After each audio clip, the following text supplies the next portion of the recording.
कधीच नाही चुकणार तुमचे फेवरेट टीव्ही शोज झी5 सोबत, तेही एकदम फ्री। मला बोलायचे सुजाता, अक्षरशः सॉरी। ते बघ, हे असं थांब सीता। भाऊ, मला तुमच्याशी, लक्ष्मण भाऊजींशी आणि उर्मिलाशी बोलायचे।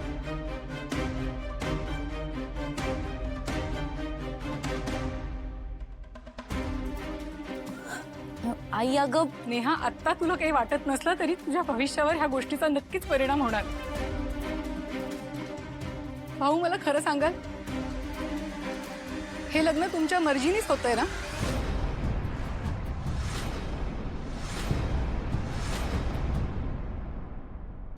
हे बघ मावशी, असं काहीच नाहीये। असं काही नाहीये तर जे आता झालं ते काय होतं?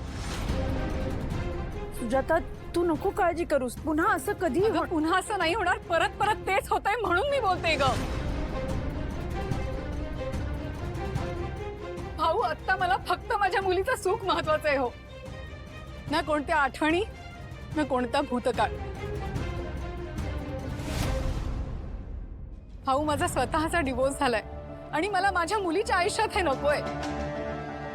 पण जर का तिच्या सासऱ्यांनाच हे लग्न मान्य नसेल तर कसं मी तिला सासरी पाठवू?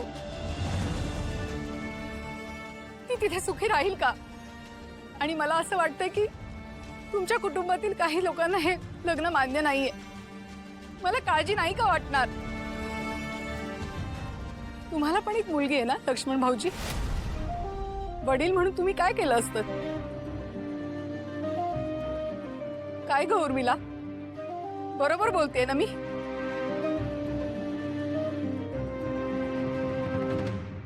सुजाता,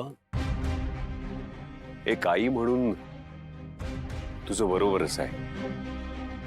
आमचं हे असं वागणं चुकीचंच आहे। आता आशूनी पण होकार दिलाय, त्यामुळे इथून पुढे जे होईल ते आम्हाला मान्यच आहे। इथून पुढे आम्ही सगळे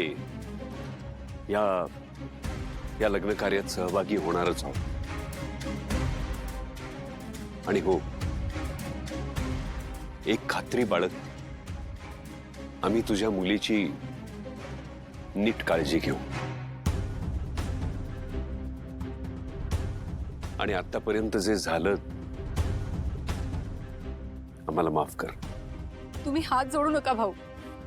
तुम्ही एवढं बोललात ना, तेच खूप आहे माझ्यासाठी। आता सगळं सॉल्व झालंय तर हा कार्यक्रम पुढे कंटिन्यू करूया का? म्हणजे संगीतचा कार्यक्रम बाकी आहे, माझा डान्स बाकी आहे आणि मी या डान्ससाठी खूप मेहनत घेतली आहे ना।